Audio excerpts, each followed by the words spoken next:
ಕೂಡ KS exam ನ ಬರಿಬೇಕು. ಆದ್ರೆ ಇಲ್ಲಿ ಕುತ್ಕೊಂಡು ಸೊಪ್ಪು ಮಾಡ್ತಾ ಇದ್ದಾರೆ, ಸೊಪ್ಪು. ಅಲ್ಲಿ ಕುತ್ಕೊಂಡು ಶೂ ಪಾಲಿಶ್ ಮಾಡ್ತಾ ಇದ್ದಾರೆ. ಇವರೆಲ್ಲರೂ ಕೂಡ KS ವಿದ್ಯಾರ್ಥಿಗಳು. ಒಂದು ತಿಂಗಳು ಮುಂಚೆನೇ ಕ್ವಶನ್ ಪೇಪರ್ ಪ್ರಿಂಟ್ ಮಾಡಿದ್ದಾರೆ ಅಂದ್ರೆ ಎಷ್ಟು ಕ್ವಶನ್ ಪೇಪರ್ ಸೇಲ್ ಮಾಡ್ಕೊಂಡಿದ್ದಾರೆ ಎಷ್ಟು ಜನಕ್ಕೆ ಅನ್ನೋದು ಇಂಪಾರ್ಟೆಂಟ್ ಆಗುತ್ತೆ ಇಲ್ಲಿ. ನೆಕ್ಸ್ಟ್ ಇಲ್ಲಿ ಏನಾದರೂ ನಮಗೆ ನ್ಯಾಯ ಸಿಗಿಲ್ಲ ಅಂದ್ರೆ ಕಂಟಿನ್ಯೂ ಆಗಿ ಉಪವಾಸ ಕೊಡ್ತೀವಿ, ಧರಣಿ ಕೊಡ್ತೀವಿ. ನಮಗೆ ಒಟ್ಟು ನ್ಯಾಯ ಬೇಕು, CM ಇಂದ ಈಗಲೇ ಸೂಚನೆ ಬೇಕು. ಹಳ್ಳಿಯಿಂದ ಬಂದಿರ್ತೀವಿ, ಇಲ್ಲ ಏನೋ ಮಾಡಬೇಕು ಅಂತ ಬಂದಿರ್ತೀವಿ ಬೆಂಗಳೂರಿಗೆ. ಈ ಥರ ಆದ್ರೆ ನಾವು ಬದುಕಕ್ಕಾಗುತ್ತಾ ಸರ್? ಬಡವ್ರ ಮಕ್ಕಳು ಬೆಳಿಬಾರ್ದು ಸರ್? ಸ್ಟೂಡೆಂಟ್ ಒಬ್ಬರು ಸೂಸೈಡ್ ನೋಟ್ ಅನ್ನ ಬರೆದಿದ್ದಾರೆ. ಅವರು ತಂಗೆ ಹೇಳೋ ಪರಿಸ್ಥಿತಿನೇ ತಂದಿಡ್ತೀವಿ. ಈಗ ನಾವು ಬಿಡೋದಿಲ್ಲ, ನಾವು ಇದು ಏನೇ ಆದ್ರೂ ಬಿಡೋದಿಲ್ಲ. ನಮಸ್ಕಾರ, ನೀವು ನೋಡ್ತಿದ್ದೀರಾ ರಿಪಬ್ಲಿಕ್ ಕನ್ನಡ. ನಾನು ಅಶ್ವದಿವಿತ್. ಇವತ್ತು ಏನ್ ನಿಮ್ ಪ್ರಾಬ್ಲಮ್, ಏನ್ರಿ ನಿಮ್ ಪ್ರಾಬ್ಲಮ್ ಅನ್ಕೊಂಡು ನಾವಿವತ್ತು ಫ್ರೀಡಂ ಪಾರ್ಕ್ ಹತ್ರ ಬಂದಿದ್ದೀವಿ. ಇಲ್ಲಿ ಬಹಳ ದೊಡ್ಡ ಸಮಸ್ಯೆ ನಮ್ಮ ದೇಶದ ವಿದ್ಯಾರ್ಥಿಗಳದ್ದು, ನಮ್ಮ ರಾಜ್ಯದ ವಿದ್ಯಾರ್ಥಿಗಳದ್ದು. ಅಭ್ಯರ್ಥಿ ಅಂತ ನಾನು ಇಲ್ಲಿ ಬಳಸ್ತೀನಿ. ನೀವು ಗಮನಿಸ್ತಾ ಇದ್ದೀರಾ, ಇವರೆಲ್ಲರೂ ಕೂಡ KS ಎಕ್ಸಾಮ್ ನ ಬರಿಬೇಕು. ಆದ್ರೆ ಇಲ್ಲಿ ಕುತ್ಕೊಂಡು ಸೊಪ್ಪು ಮಾಡ್ತಾ ಇದ್ದಾರೆ, ಸೊಪ್ಪು. ಅಲ್ಲಿ ಕುತ್ಕೊಂಡು ಶೂ ಪಾಲಿಶ್ ಮಾಡ್ತಾ ಇದ್ದಾರೆ. ಇವರೆಲ್ಲರೂ ಕೂಡ KS ವಿದ್ಯಾರ್ಥಿಗಳು. ನೋಡಿ, ಗಮನಿಸ್ತಾ ಇದ್ದೀರಲ್ಲ, ಯಾಕೆ ಇವತ್ತಿಂತ ಪರಿಸ್ಥಿತಿ ಬಂತು ಗೊತ್ತಾ? ಎಲ್ಲರೂ ಕೂಡ ಎಕ್ಸಾಮ್ಗೆ ಅಪ್ಲಿಕೇಶನ್ ಹಾಕಿದ್ದಾರೆ, ಆದ್ರೆ ಅವ್ರಿಗೆ ಓದೋದಕ್ಕೆ ಟೈಮ್ ಕೊಟ್ಟಿಲ್ಲ. ಸರ್ಕಾರ ಇವರ ಎಲೆಕ್ಷನ್ನು, ಇವರ ಸ್ವಾರ್ಥಕ್ಕೋಸ್ಕರ ಬೇಕಾಬಿಟ್ಟಿ ಇವ್ರ ಎಲೆಕ್ಷನ್ಗೋಸ್ಕರ ಇವ್ರನ್ನ ದಿನಾಂಕಗಳನ್ನ ಇವ್ರಿಷ್ಟ ಬಂದಂಗೆ ಮುಂದೂಡ್ಕ ಹೋಗ್ಲಿ. ಆದ್ರೆ ಇವ್ರಿಗೆ ಓದಕ್ಕೆ ಟೈಮ್ ಬೇಡವಾ? ಇವ್ರು ಓದೋದು ಬೇಡವಾ? ಇವತ್ತಿನ ಪ್ರೈಮರಿ ಹೈಸ್ಕೂಲ್ ಮಕ್ಕಳು ಬೆಳಗಿಂದ ಸಾಯಂಕಾಲ ತನಕ ಕಡ್ಡಿ ಹಿಡ್ಕೊಂಡು ಓದಿಸ್ತಾರೆ. ಅಷ್ಟು ಟೈಮ್ ಬೇಕು. ಆದರೆ ಇವರು KS ಎಕ್ಸಾಮ್ ಬರಬೇಕು. ನೀವು ಕ್ವಶನ್ ಪೇಪರ್ ಯಾವ ರೀತಿ ಬೇಕಾದರೂ ಟಫ್ ಆಗಿ ಕೊಡಿ, ಅದು ನಿಮ್ಮಿಷ್ಟ. ಫೇಸ್ ಮಾಡೋಕ್ಕೆ ಅವರಿದ್ದಾರೆ, ಓದೋ ಜವಾಬ್ದಾರಿ ಹೌದು ಅವ್ರದ್ದು. ಆದರೆ ನೀವು ಓದೋದಕ್ಕೆ ಅವಕಾಶ ಮಾಡಿಕೊಡ್ತಾ ಇದ್ದೀರಾ? ಇಲ್ಲ, ಇವೆಲ್ಲವೂ ಕೂಡ ನಿಮ್ಮ ಸ್ವಾರ್ಥ. ಏನು ನಡೀತಾ ಇದೆ ಇದ್ರೊಳಗೂ? ಏನಾದರೂ ಒಂದು ಭ್ರಷ್ಟಾಚಾರ ಇಟ್ಟಿದ್ದೀರಾ? ಏನಾದರೂ ಪ್ಲಾನ್ ಮಾಡ್ತಾ ಇದ್ದೀರಾ? ಬನ್ನಿ, ಖಂಡಿತವಾಗ್ಲೂ ಅವ್ರನ್ನ ಮಾತಾಡ್ತೀನಿ. ಸರ್ ನಮಸ್ಕಾರ. ಇವತ್ತಿನ ಕಾರ್ಯಕ್ರಮ, ನಿಮ್ಮ ಹೆಸರು? ರಮೇಶ್ ಅವರೇ, ಕರ್ಬೇವಿನ ಸೊಪ್ಪು, ಕ್ಯಾರೆಟು, ಬೀಟ್ರೋಟು ಮಾರ್ತಿದ್ದೀರಿ. ಯಾಕೆ ಮಾಡಕ್ಕೆ ಕೆಲಸ ಇಲ್ವಾ? ಸರ್ ಇನ್ನೇನ್ ಮಾಡೋದು ಸರ್? ಅವರು ಬೆಳಿಗ್ಗೆ ಹೇಳ್ಬಿಟ್ಟು ಮಧ್ಯಾಹ್ನ ಪರೀಕ್ಷೆ ಹಾಕಿರೆ ಇನ್ನೇನ್ ಮಾಡೋದು ಹೇಳಿ ಬದುಕಿಗೆ? ಬೆಳಗ್ಗೆ ಹೇಳ್ಬಿಟ್ಟು ಮಧ್ಯಾಹ್ನ ಪರೀಕ್ಷೆ ಹಾಕಿದ್ರೆ ಸೊಪ್ಪು ಮಾರ್ಬೇಕಾಯ್ತದ ಅಷ್ಟೇ. ಮತ್ತೆ ಸರ್ ಇಲ್ಲಿ ಸಾಮಾಜಿಕ ನ್ಯಾಯ ಪರಿಕಲ್ಪನೆಯಲ್ಲಿ 17-18 ಮತ್ತೆ ಇವ್ರಿಗೆ ಒಂದು ಕಾಲಕ್ಕೆ ಅವಕಾಶ ಬೇಕು ಸರ್. ಅವರು 15 ದಿನಕ್ಕೆ UPSC ಏನು ಹೇಳುತ್ತೆ, ಎಕ್ಸಾಮ್ ಹಾಕಿದ್ಮೇಲೆ 90 ಡೇಸ್ ಕೊಡುತ್ತೆ. ಇವ್ರು ಒಂದು ಮಧ್ಯಾಹ್ನಕ್ಕೆ ಮಾಡೋಕ್ಕೆ 9 ಮಾಡ್ಬಿಟ್ರೆ. ನಿಮ್ಮ ಹೆಸರೇನು ಮೇಡಮ್? ಜ್ಯೋತಿ ಅಂತ. ನೀವ್ಯಾಕೆ ಸೊಪ್ಪು ಮಾಡ್ತಾ ಇದ್ದೀರಾ ಸ್ಟೇಜ್ ಮೇಲೆ? ಏನ್ ಮಾಡೋಣ ಸರ್, 17 ಬ್ಯಾಚು, ನಮಗ್ ಟೈಮ್ ಇಲ್ಲ ಓದಕ್ಕೆ. ಎಷ್ಟು ಏಜು? ಆಯ್ತು ಸರ್. ಹೇಳ್ಬಾರ್ದೇನೋ, ಆದ್ರೂ ಕೇಳ್ತೀನಿ. ಅದ್ರಲ್ಲಿ ಏನ್ ಭಯ ಇಲ್ಲ, ನಾನು ಹೇಳ್ತೀನಿ. ನಾನು ಇದು ಲಾಸ್ಟ್ ಅಟೆಂಪ್ಟು, ಅದು ಲಾಸ್ಟ್ ಮಂತಿಗೆ ನಾನು 35 ಕಂಪ್ಲೀಟ್ ಆಗುತ್ತೆ. ವರ್ಕೌಟ್ ಆಗಲಿ ಅಂದ್ರೆ ಸೊಪ್ಪು ಮಾರದೇ? ಅದೇ ಏನಾದ್ರೂ ಮಾಡ್ತೀವಿ, ಜೀವನ ಮಾಡ್ತೀವಿ, ಅದಂತೂ ನಮಗ್ ಗೊತ್ತು. ಆದ್ರೆ KPSCಗೆ ನಮ್ಮಂತವ್ರು ಬಂದ್ರೆ ಸಮಾಜನ ಉದ್ಧಾರ ಮಾಡ್ತೀವಿ, ಅದನ್ನ ನೀವು ಅರ್ಥ ಮಾಡ್ಕೊಳ್ಳಿ ಅಷ್ಟೇ. ಏನಿರ್ಬೋದು ಇದರಲ್ಲಿ, ಏನಿರ್ಬೋದು ಅದನ್ನ ಅವ್ರು ಬಂದು ಹೇಳಿದ್ರೆ ನಮಗ್ ಗೊತ್ತಾಗುತ್ತೆ. ಏನ್ ಮೇಡಮ್ ನಿಮ್ಮ ಹೆಸರು? ನನ್ನ ಹೆಸರು ಜ್ಯೋತಿ ಅಂತ ಸರ್. ಗಳಗಳ ಅಂತ ಹೇಳ್ತಾ ಇದ್ರಿ, ಏನ್ ನಿಮ್ ಪ್ರಾಬ್ಲಮ್? ಸರ್ ಹತ್ತಿಲ್ಲ, ಅದೊಂದು ಏನೋ ಒಂಥರ ಹತ್ತಿಲ್ವಾ ನೀವು?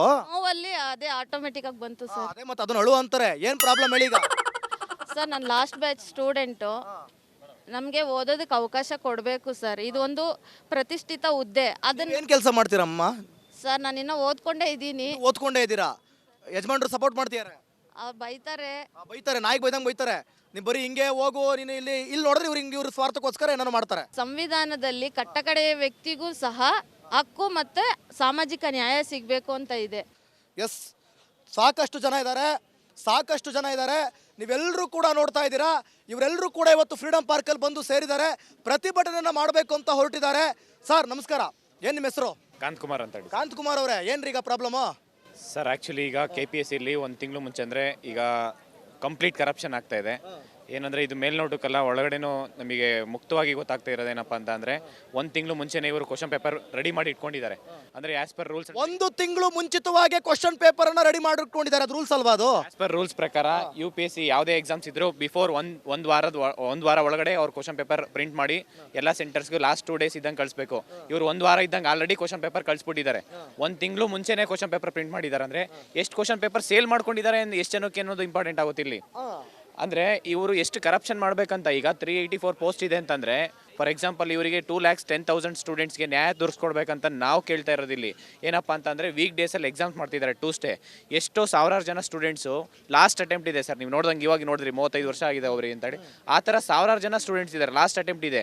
ಈ KPSC ಅನ್ನೋದು ಎವ್ರಿ ಇಯರ್ ಕಾಲ್ಫಾರ್ಮ್ ಮಾಡಿದ್ರೆ ಇವರು ಇಷ್ಟ ಬಂದಿದ್ದ ಡೇಟಾಗಿ ಹಿಸ್ಟ್ರಿ ಆಫ್ KPSCಲಿ ಫಸ್ಟ್ ಟೈಮ್ ವೀಕ್ ಡೇಸಲ್ಲಿ ಎಕ್ಸಾಮ್ ನಡೆಸ್ತಾ ಇದ್ದಾರೆ. ಆ್ಯಸ್ ಪರ್ ಅದು ಕಾನ್ಸ್ಟಿಟ್ಯೂಷನ್ ಬಾಡಿ ಆಗಿರೋದ್ರಿಂದ ಅವರು rules and regulations follow. Okay, ಇಲ್ಲಿ ಲಾಸ್ಟ್ ಅಟೆಂಪ್ಟ್ ಮಾಡ್ತಿರೋರು ಎಷ್ಟು ಜನ ಇದ್ದಾರೆ ಇಲ್ಲಿ? ಲಾಸ್ಟ್ ಅಟೆಂಪ್ಟ್ ಯಾರಿದ್ದಾರೆ? ನೀವು ಲಾಸ್ಟ್ ಅಟೆಂಪ್ಟಾ? ನಾನು ಆಕ್ಚುಲಿ ಫ್ಯಾಕಲ್ಟಿ ಆಗಿ ಈ ಏನು ಆಕಾಂಕ್ಷಿಗಳೇನಿದಾರಲ್ಲ ಅವರ ಟೀಚರ್ ಆಗಿ ಫ್ಯಾಕಲ್ಟಿ ಆಗಿ ಬಂದಿರುವಂಥದ್ದು ಕೋಚಿಂಗ್ ಸೆಂಟರ್ಗಳಿಂದ. ಇನ್ನೊಂದು ಕೋಚಿಂಗ್ ಸೆಂಟರ್ಗಳಿಗೆ ಏನಂತ ಹೇಳಲಿಕ್ಕೆ ಇಷ್ಟಪಡ್ತೀನಿ ಅಂದರೆ, ಇಷ್ಟೊಂದು ಜನ ಏನೆಲ್ಲ ಅಭ್ಯರ್ಥಿಗಳು ಬಂದು ಹೋರಾಟ ಮಾಡ್ತಿದಾರಲ್ಲ, ಇದಕ್ಕೆ ಯಾರು ಕೂಡ ಬಾಯಿ ಬೆಂಬಲವನ್ನು ಕೊಡಬೇಕು ಅಂದರೆ ಕೋಚಿಂಗ್ ಸೆಂಟರ್ಗಳು ಕೂಡ ಬಾಯಿ ಬೆಂಬಲವನ್ನು ಕೊಡಬೇಕು. ಏನಕ್ಕೆ ಅಂದರೆ ಇವತ್ತಿಗೆ ಆಕಾಂಕ್ಷಿಗಳು ಬಂದರೆ ಮಾತ್ರ ಕೋಚಿಂಗ್ ಸೆಂಟರ್ ಹೌದು, ನಾನು ಕೋಚಿಂಗ್ ಸೆಂಟರ್ ಕೂಡ ಹೌದು. ನೋಡಿ ಕೋಚಿಂಗ್ ಸೆಂಟರ್ ಅವರು ಕೂಡ ಬಂದು ಇಲ್ಲಿ ಸಪೋರ್ಟ್ ಮಾಡ್ತಾ ಇದ್ದಾರೆ. ಓಕೆ, ನನ್ನ ಸ್ಟೂಡೆಂಟ್ ಕೂಡ ಒಂದು ಡೆತ್ ನೋಟನ್ನ ಏನೋ ಕಳಿಸಿದ್ರೆ, ಸೂಸೈಡ್ ನೋಟನ್ನ, ಈ ರೀತಿ ಏನಾದರೂ ಆದ್ರೆ ನಾನು ಸೂಸೈಡ್ ಮಾಡ್ಕೊಳ್ಬೇಕಾಗುತ್ತೆ ಅಂತ. ಇದಕ್ಕೆ ಯಾರು ಜವಾಬ್ದಾರಿ ಆಗ್ತಾರಾ? ಮುಂದೆ ಏನೋ ಸೂಸೈಡ್ ಆದ ನಂತರ ಡೆತ್ ನೋಟ್ ಹಾಕಿರೋದು ಅಲ್ಲ, ನನ್ನ ಸ್ಟೂಡೆಂಟ್ ಯಾರು ಅಂತ ನನ್ನ ಹೆಸರು ಏನು ರಿವೀಲ್ ಮಾಡ್ಲಿಕ್ಕೆ ಆಗಲ್ಲ. ಏನಕ್ಕೆ ಯಾರು ಅಂತ ಹೆಸರು ರಿವೀಲ್ ಮಾಡೋಕ್ಕಾಗೋದಿಲ್ಲ. ಇಲ್ಲಿ ನೋಡಿ ಸ್ಟೂಡೆಂಟ್ ಒಬ್ಬರು ಸೂಸೈಡ್ ನೋಟನ್ನು ಬರೆದಿದ್ದಾರೆ ಅವರು. ನಮಗೆ ಈ ಒಂದು ಕೆಲಸ ಆಗ್ಲಿಲ್ವೋ ಅಥವಾ ನಾನು ಅನ್ಕೊಂಡಂಗೆ ನನ್ನ ಕನಸು ನೆರವೇರಲಿಲ್ಲ ಅಂದರೆ ನಾನು ಬದುಕಿರೋದಿಲ್ಲ ಅಂತ.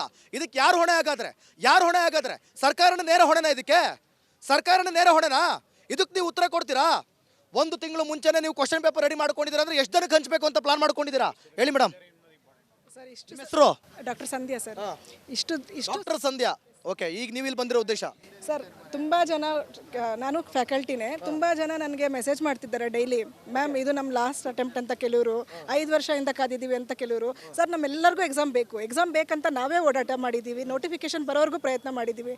ಎಕ್ಸಾಮ್ ಬಂದಿದ್ದು ಎಲ್ಲರಿಗೂ ಖುಷಿ ಇದೆ, ಆದರೆ ಒಂದು ಸಲನೂ ಸೈಂಟಿಫಿಕ್ ಆಗಿ ಅವರು ಡೇಟ್ ಫಿಕ್ಸ್ ಮಾಡಿಲ್ಲ ಸರ್. ಪ್ರತಿ ಸಲ ನಾವು ಯಾಕೆ ಸರ್ ಕುಗಿ ಹೇಳಬೇಕು? ಅವತ್ತು ತಾಯಿಗೆ ರೂಲ್ಸ್ ಗೊತ್ತಿರೋದು ಹೇಳ್ರಿ, ನನಗೆ ಗೊತ್ತಿಲ್ಲ ರೂಲ್ಸು.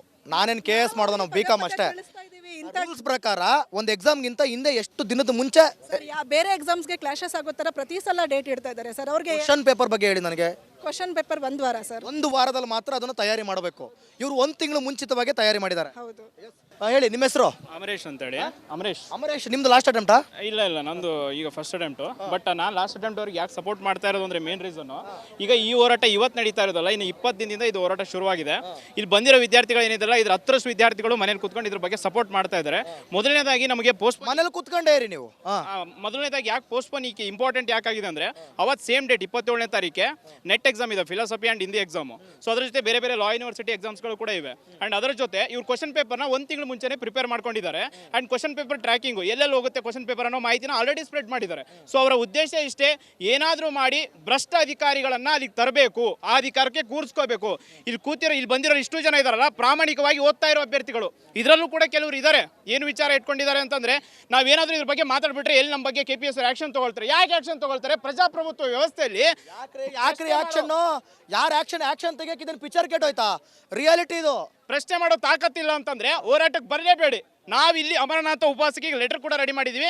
ನೆಕ್ಸ್ಟ್ ಇಲ್ಲಿ ಏನಾದರೂ ನಮಗೆ ನ್ಯಾಯ ಸಿಗಿಲ್ಲ ಅಂದರೆ ಕಂಟಿನ್ಯೂ ಆಗಿ ಉಪವಾಸ ಕೊಡ್ತೀವಿ, ಧರಣಿ ಕೊಡ್ತೀವಿ. ನಮಗೆ ಒಟ್ಟು ನ್ಯಾಯ ಬೇಕು. CM ಇಂದ ಈಗಲೇ ಸೂಚನೆ ಬೇಕು. ಮಿನಿಮಮ್ 1 ಮಂತ್ ಪೋಸ್ಟ್ಪೋನ್ ಮಾಡಲೇಬೇಕು. ನಮಗೆ 1 ಮಂತ್ ಪೋಸ್ಟ್ಪೋನ್ ಮಾಡಬೇಕು. ಕೊನೆಯ ಬ್ಯಾಚ್ನವರಿಗೆ ಎಲ್ರಿಗೂ ಕೂಡ ಅವಕಾಶ ಸಿಗಬೇಕು ಓದೋದಕ್ಕೆ. ಆ್ಯಂಡ್ ಇಲ್ಲಿ ಏನೇನು ದುಡ್ಡಿನ ವ್ಯವಹಾರ ನಡೀತಾ ಇದೆಯಾ? ಯಾವ ತರ ದುಡ್ಡಿನ ವ್ಯವಹಾರ ಅಂದರೆ ಪ್ರಶ್ನೆ ಪತ್ರಿಕೆ ಅಂತ ಯಾರಿಗೆ ಬೇಕೋ ಅವ್ರಿಗೆ ಹಂಚುವಂಥ ಕೆಲಸ ಮಾಡ್ತಾರೆ. ಅದು ಯಾರು ಅಂತ ನಾವು ಹೇಳಕ್ ಹೋಗಲ್ಲ. ಯಾಕೆ ಹೇಳಲ್ಲ ಅಂದರೆ, ನಾವು ಕೂಡ ವಿದ್ಯಾರ್ಥಿಗಳು, ನಮಗೆ ಸಮಸ್ಯೆ ಆಗುತ್ತೆ, ಆ ಕಾರಣ ಕೇಳಲ್ಲ. ಬಟ್ 100% ಈ ಕ್ವಶನ್ ಪೇಪರ್ ನಮಗೆ ಬೇಡ. ಇನ್ನೊಂದು ಕ್ವಶನ್ ಪೇಪರ್ ಪ್ರಿಂಟ್ ಮಾಡಿ ಎಕ್ಸಾಮ್ ಮಾಡ್ರಿ ಕರೆಕ್ಟಾಗಿ, ಅವಾಗ ನಾವು ಎಕ್ಸಾಮ್ ಬರೆಯಕ್ಕೆ ರೆಡಿ ಇದೀವಿ. ನೀವು ಎಂತ ಟಫ್ ಕ್ವಶನ್ ಬೇಕಾದ್ರೂ ತಗೊಬಂದಿಡ್ರಿ. 1 ತಿಂಗಳು ಮುಂಚಿತವಾಗಿ ನೀವು ಕ್ವಶನ್ ಪೇಪರ್ ಮಾಡ್ಕೊಂಡು ತಗೊಬಂದಿಟ್ಟು ಊರವರಿಗೆಲ್ಲ ಹಂಚ್ಬಿಟ್ಟು ನೀವು ಆಮೇಲೆ ತಿರ್ಗಿ ಅವ್ರನ್ನ ಹಾಕೊಂಬಿಡಿ ನೀವು ಕಾಸ್ಗೆ. ಅದೇ ಸರ್, ಅದಕ್ಕೆ ನಮಗೆ ನ್ಯಾಯ ಬೇಕು. ನ್ಯಾಯ ಸಿಗೋವರೆಗೂ ನಾವು ಇಲ್ಲಿ ಹೋರಾಟ ಮಾಡ್ತೀವಿ. ಈ ತರ ಮಾತಾಡೋರು ಇನ್ಯಾರಿದ್ದಾರೆ? ಏನ್ ನಿಮ್ಮ ಹೆಸರು? ಯಮುನಾ ಅಂತ ಸರ್. ನಿಮ್ಮ ಹೆಸರು? ಗಂಗಾ ಅಂತ. ಗಂಗಾ ಅಂತ. ನೀವು ನಿಧಾನಕ್ಕೆ ಕೇಳಿ, ಅಲ್ಲಿ ಮಂಗ ಮಾಡ್ತಾರೆಲ್ಲ ಸೇರ್ಕೊಂಡಿಲ್ಲ ನಿಮ್ಮನ್ನೆಲ್ಲ. ಏನು ಈಗ ಲಾಸ್ಟ್ ಅಟೆಂಪ್ಟ್ ನಿಮ್ದು? ಇಲ್ಲ, ಇವಾಗ ಲಾಸ್ಟ್ ಅಟೆಂಪ್ಟ್ ಏನಿಲ್ಲ. ಇವಾಗ ನಮಗೆ ಓದೋದಕ್ಕೆ ಆಗ್ತಾನೆ ಇಲ್ಲ. ಈ ಥರ ಪ್ರೆಷರ್ ಇಟ್ಕೊಂಡು ಯಾರು ಓದೋಕೆ ಆಗ್ತದೆ? ಸಂಸಾರಸ್ಥರು ಮೊದಲೇ ಸಂಸಾರ ಮಾಡೋದ್ರಲ್ಲೇ ಪ್ರಾಣ ಹೋಗಿರ್ತದೆ, ಅದ್ರಲ್ಲಿ ಬೇರೆ ಓದೋದಲ್ಲಿ ಅದಕ್ಕೂ ಟೈಮ್ ಇಲ್ಲ. ಪಾಪ ಅವರೇನೋ ಸಾಧನೆ ಮಾಡಬೇಕು ಅಂತ ಬಂದು ನಿಂತ್ಕೊಂಡಿದ್ದಾರೆ, ಅದಕ್ಕೂ ಬಂದು ಕಲ್ಲಾಕಿ ನೀವು. ಹೇಳಿ, ನಿಮ್ದೆಲ್ಲ ನಾನೇ ಮಾತಾಡ್ತಾ ಇದ್ದೀನಿ, ಹೇಳ್ರಿ. ಅದೇ ಸರ್, ನಮ್ಗೆ ಇವಾಗ CM ಅವರಿಂದ ನಮಗೆ ಇದೇ ಕ್ಷಣಕ್ಕೆ ನಮಗೆ ಏನಾದರೂ ಒಂದು ಉತ್ತರ ಬೇಕು.